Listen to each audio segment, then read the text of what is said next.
Hello दोस्तों, आप सबको मसीह में स्वागत करता हूं। और आज का वचन जो है वो है टॉपिक अनमोल, प्रेशियस। उसके ऊपर आज हम विस्तार में देखेंगे कि परमेश्वर ने हमारे जीवन में क्यों ऐसा अनमोल चीज़ लेके आया कि जो हमसे ही जग शुरू होता है, हमें से जग खत्म हो जाता है। तो आए विस्तार में हम जानेंगे इस चीज़ को और प्रभु को हम धन्यवाद देंगे इस शुभ अच्छे वचन को हमारे बीच में लेके आने के लिए। हम अपने आंखों को बंद करें और परमेश्वर के ऊपर अपना ध्यान लगाएं। हे पवित्र आत्मा, तुझे हम धन्यवाद देते हैं इस सुंदर वचन के लिए, जो अनमोल, जो प्रेशियस, आपके मूल्यवान, जो आपके नज़र में हम हैं।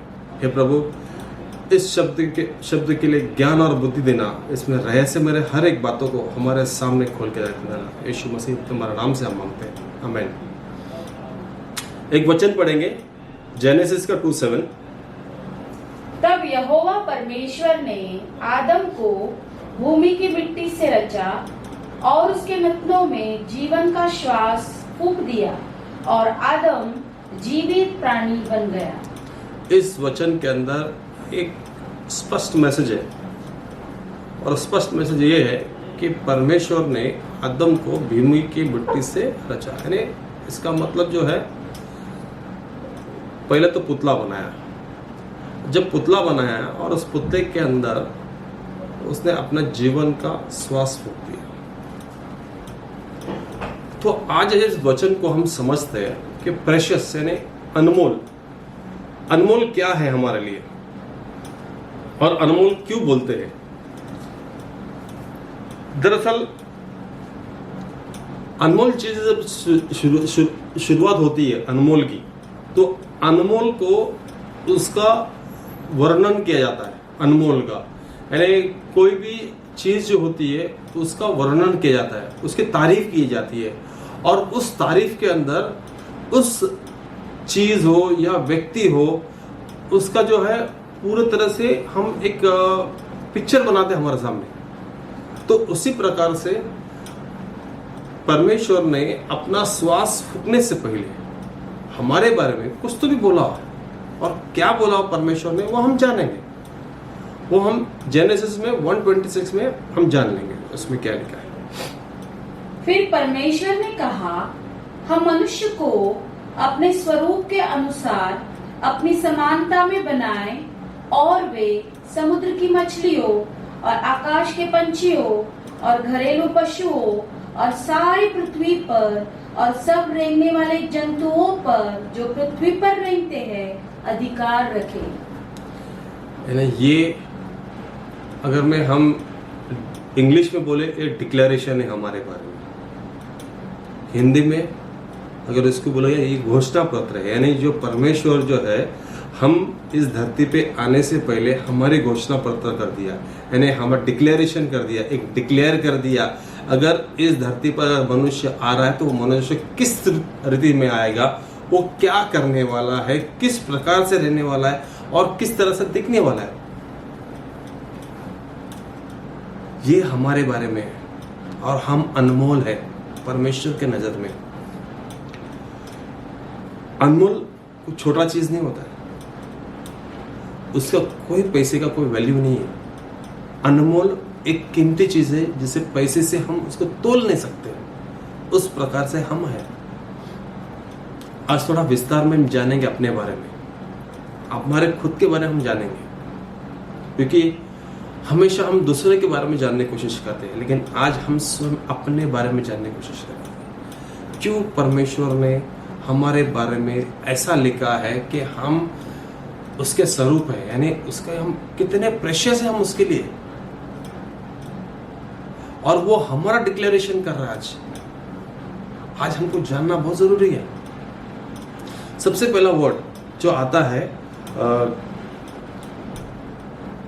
जेनेसिस में 7 में, then Lord God form a man from the dust of the ground and breathed into his nostril the breath of life and the man become a living being.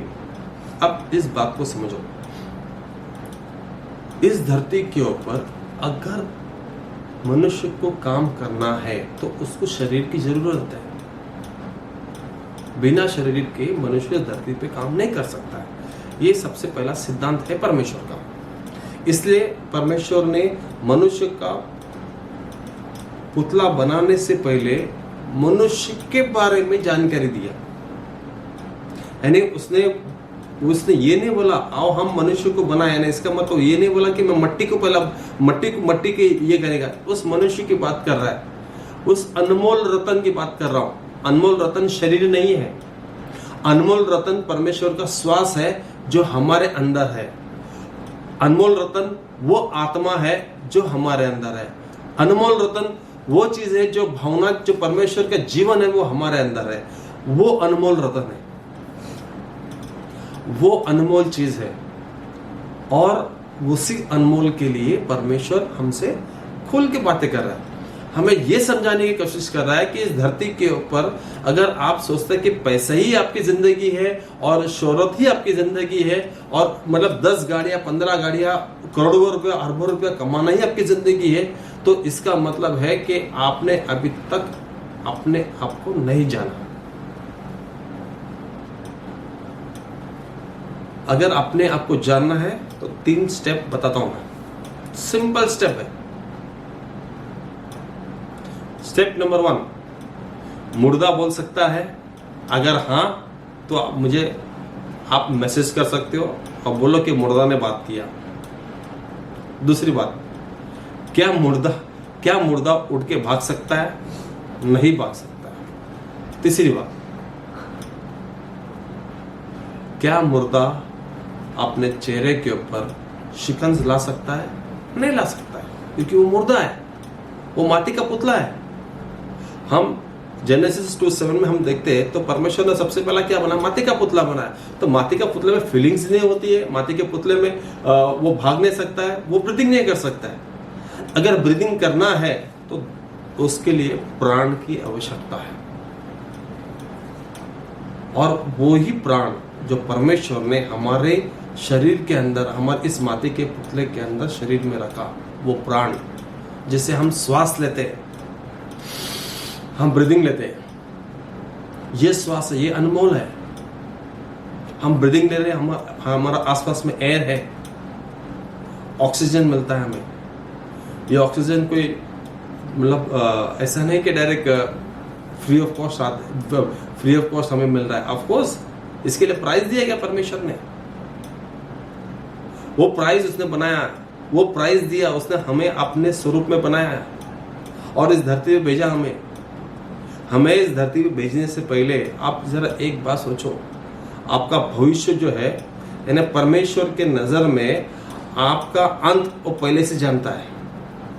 ये मत समझना कि 40 साल के बाद में पैसा आप क्या करने वाले हैं, वो आप 100 साल के बाद में क्या करने, वो आपका जो मौत है वो पहले से जानता है, उसने ऑलरेडी समय लिख के रखा है।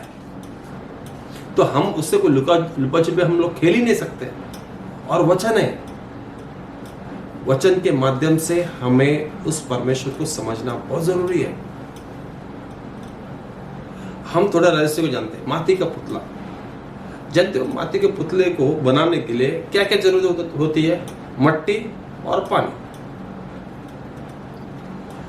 अगर हम मट्टी और पानी की बात करते हैं तो परमेश्वर, तो यहां पर तो लिखा नहीं पानी कहां से आया। आपको मैं और एक रहस्य बताता हूं। जानते हो अंधे के बारे में बाइबल में एक स्टोरी है।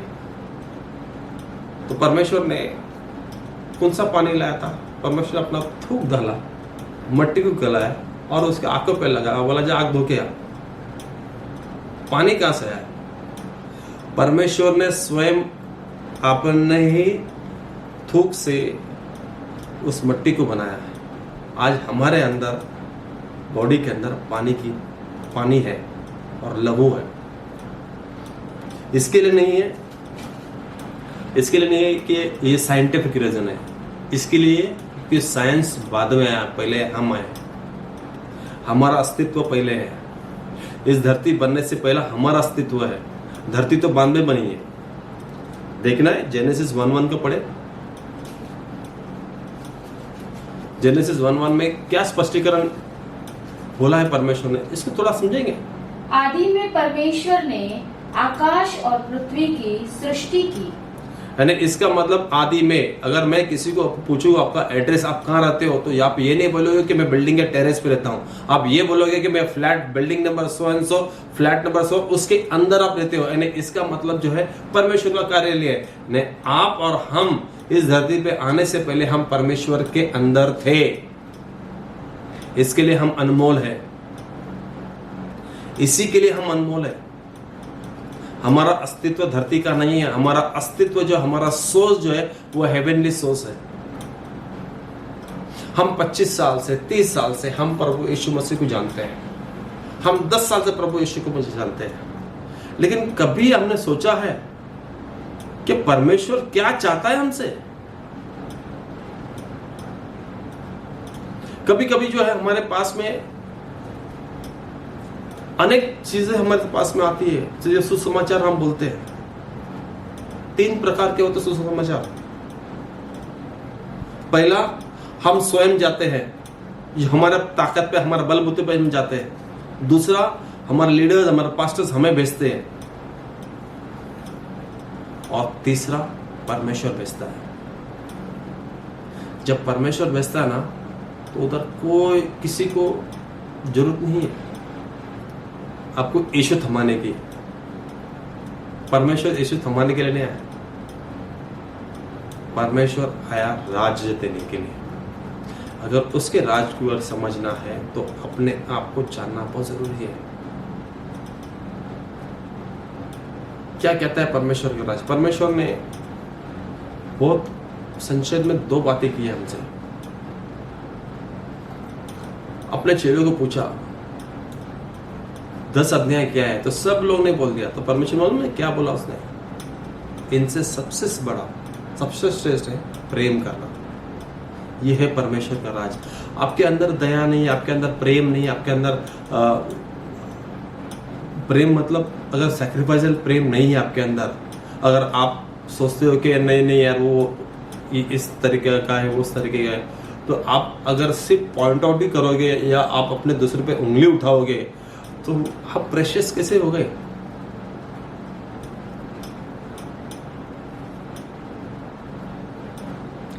आपको और हमें, जानते हो इस संसार में नष्ट करने के लिए कौन आया? हमें नष्ट करने के लिए। मुझे बताओ, सबसे बड़ा, अगर चोर को चोरी करना है तो क्या चोरी करेगा? सबसे अनमोल चीज चोरी करेगा, या कोई भी रास्ते पे कुछ भी, जो बाकी जो भंगार करते हैं वो उसके लिए अनमोल है, उसके लिए 2 पैसा मिलता है। मैं उस अनमोल की बात करता हूँ जो चोर जो है बहुत ही मतलब प्रो है, यानी मतलब वो एकदम इंटरनेशनल चोर जिसको बोला जाता है। वो कोई छोटी मोटी चीज को चोरी नहीं करता है, वो कीमती से कीमती चीज चोरी करता है। इस इफिसियों का 2 उसका हम पढ़ेंगे, इफिसियों 2 और उसका 3 अध्याय में।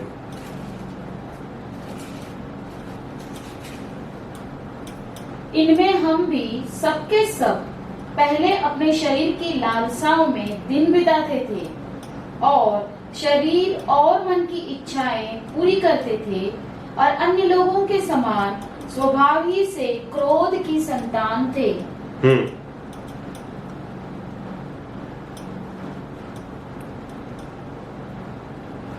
क्या लिखा है इसमें? क्रोध की संतान। क्या हम क्रोध के संतान हैं? मैं आपसे सवाल करता हूं, क्या हमारे अंदर दूसरे को नीचे दिखाने की हम उसके लिए संतान हैं? क्या हम जैसे किसी का टांग खींचना हो या किसी के बारे में बुराई बोलना हो, अरे वो ऐसा वो ऐसा, क्या हम उसके लिए बनाए गए? हम क्या चीज के लिए बनाए गए? हम अनमोल है। अनमोल किसी का मुकाबला नहीं करता है। जैसे कि सोना से किसी का मुकाबला नहीं होता।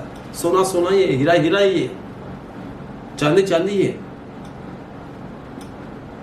हम अनमोल है। और एक बात, अगर हम अनमोल हैं तो ये चीज हमारे अंदर क्यों आती है? हम पढ़ेंगे दूसरा अपना इफिसियंस 2:2। जिनमें तुम पहले इस संसार की रीति पर और आकाश के अधिकार के हकीम अर्थात उस आत्मा के अनुसार चलते थे जो अब भी आज्ञा न मानने वालों में कार्य करता है।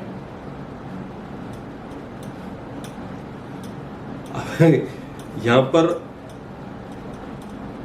ये बात परमेश्वर ने हमारे बीच में बोली गई है, इसको समझना बहुत जरूरी है मेरे दोस्तों, बहुत समझना जरूरी है। ये वचन कोई साधारण वचन नहीं है, ये कोई बातें साधारण नहीं है, ये अनमोल बातें हैं जो हमारे बारे में लिखी गई है। ये हमें जानकारी देने के लिए लिखी गई है, ये इसके लिए लिखा गया है ताकि हम समझे, हम समझ पाए कि हम कौन है। देखो दोबारा वापस पढ़ते इस वचन को, इसमें इस तरह से लिखा है, in which you used to live when you followed the ways of the world and of the rulers of the kingdom of air, the spirit who is now at the work in those who are disobedient। इसका मतलब जो है वो आत्मा हमारे अंदर कार्य कर रही है। इसके लिए मैंने बोला चोर जब चोरी करने आता है वो मामूली चीज चोरी नहीं करता है, वो अनमोल चीज को चोरी करता है। इस तरह से अगर हमारे अंदर अनमोल है वो है हमारा प्राण।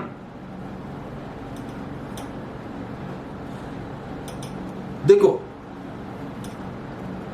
आत्मिक शासक किस तरह से काम करते हैं आपको समझना बहुत जरूरी है।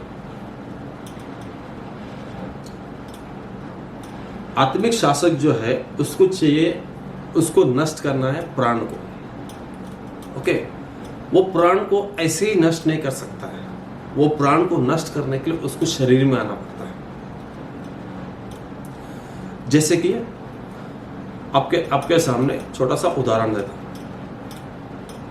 हम सिगरेट, दारू, गुटखा और पान जो भी हम खाते हैं, आपने अगर रात को थाम लिया, अपने मन को कठोर कर दिया कि मैं सुबह उठ के मैं सिगरेट, दारू पीऊं, कुछ नहीं पीऊंगा और कुछ भी ऐसा गलत काम नहीं करूंगा जो मेरे आत्मसम्मान को ठेस पहुंचने वाला है। ये बात हम अपने आप से कर रहे हैं, बाहर किसी से नहीं कर रहे। आप बात समझ लो, सवेरे होता है 6 बजे आता है, जैसे आप उठते हो, आपने रात को तो बोला मैं सिगरेट नहीं पीऊंगा, लेकिन सिगरेट का पैकेट आपके बाजू में, आप हाथ लगाते हो छोड़ते हो, हाथ लगाते हो छोड़ते हो।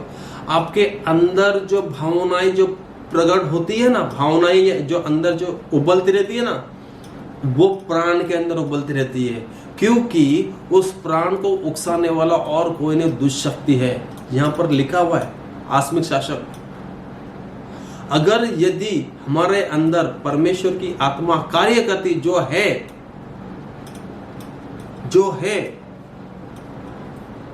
क्योंकि वो गारंटेड है हमारे अंदर परमेश्वर की आत्मा, अगर वो है तो वो जानते हो क्या करते हैं, नहीं मैं इसको हाथ नहीं लगाऊंगा या मैं ये काम नहीं करूंगा।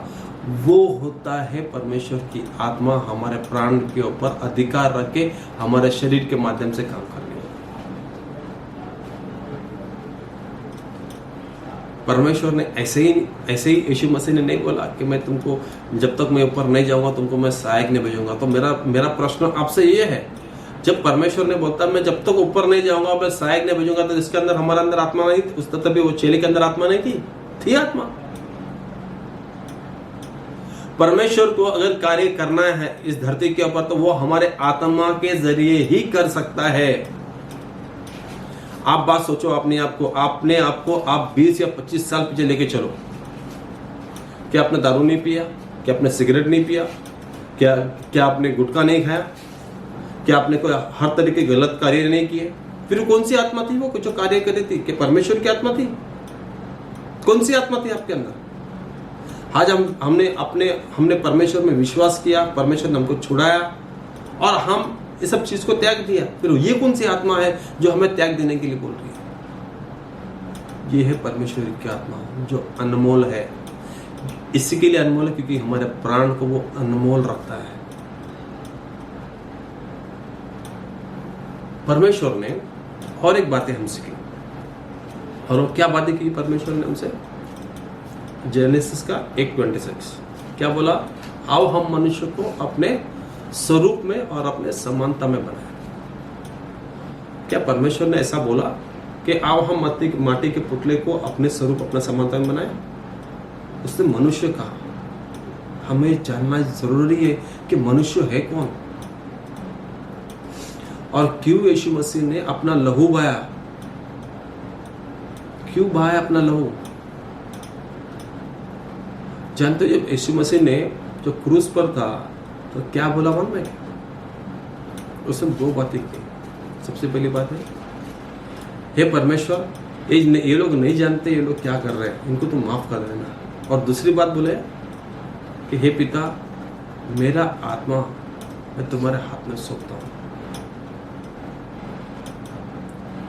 जानते हो, ये 2 चीज में कभी अगले विषय में इस टॉपिक पर मैं आपसे बात करूंगा, लेकिन हमारा टॉपिक आज अनमोल है क्योंकि यीशु मसीह ने अपना लहू बहाया। किस चीज के लिए बहाया?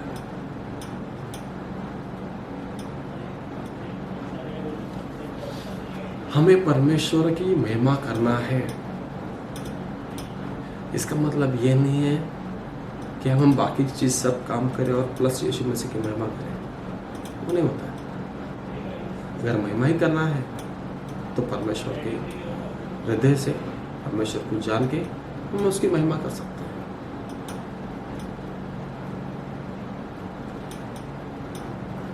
फिर परमेश्वर ने और 2 बातें की। क्या बोला? कि ये मनुष्य जो है वो धरती पर राज करेगा। और सबसे बड़ा प्रॉब्लम किसको हो गया? दुश्मन को हो गया, क्योंकि दुश्मन चाहता था धरती पर राज करे। इसीलिए उसने हवा को इस्तेमाल किया। आपको थोड़ा सा एक रिसर्च देने की कोशिश करता हूं। रिसर्च ये देने की कोशिश करता हूं कि हवा ने किससे बात किया? सांप से या दुष्शक्ति से? अगर दुष्शक्ति से बात किया तो फिर वो दुष्शक्ति जो है आदम के भाग में क्या कर रही है? जानो, परमेश्वर को समझो। वो अपने वादे का, अपने बात का, अपने ज़बान का कायम है मेरा परमेश्वर। चाहे आप कितना भी कुछ करो, जब उसका हाँ होता है हाँ, उसका ना होता है ना। वो विश्वास योग्य है क्योंकि उसने डिक्लेयर किया था इस धरती के ऊपर अगर कोई भी राज्य, कोई भी कार्य करना है, जब तक मनुष्य उसको परमिशन ना देगा तब तक वो नहीं करेगा। हम अनमोल है उसके नजर में, हम बहुत अनमोल है।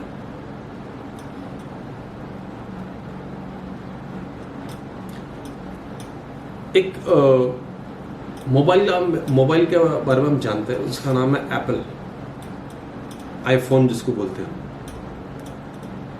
हर एक व्यक्ति जो है, हर एक व्यक्ति जिसके पास में पैसा है वो चाहता है कि नया आईफोन जो है मैं खरीदूं, क्योंकि नया मॉडल है वो खरीदूं। क्यों खरीदूं?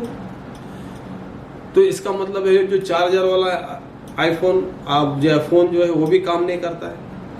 ऐसा कुछ बातें हैं क्या? या 1000 रुपये वाला वो काम नहीं कर सकता है? हाँ, 1000 रुपये वाला सिर्फ फोन कॉल कर सकते हैं, लेकिन स्मार्ट नहीं है। लेकिन अभी भी कितने स्मार्टफोन आ रहे हैं जो हल्के रेट में आते हैं। तो इसका मतलब वो काम हो रहा है और ये काम नहीं हो रहा, ऐसा नहीं है। उसके पीछे नाम है और उसका नाम है एप्पल। उस कंपनी की पहचान है। हमारा जिंदगी के अंदर भी सेम है। हम परमेश्वर के प्रेशियस लोग हैं। हमारे अंदर आत्मा है, हमारे अंदर प्राण है, और हम संसार के नहीं हैं। क्योंकि आप देखो, अगर हम परमेश्वर के अनमोल है तो हमारे अंदर क्रोध आ ही नहीं सकता है। अगर हमारे अंदर क्रोध है तो हम दया दिखा ही नहीं सकता है। तो दया कौन दिखाने वाला है और क्रोध कौन करने वाला है? ये आपके सामने मैं प्रश्न रखता हूं।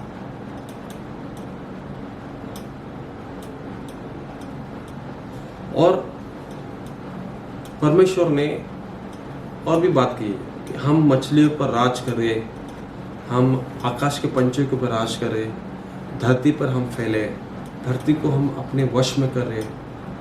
जानते हो, ये अधिकार दिया परमेश्वर ने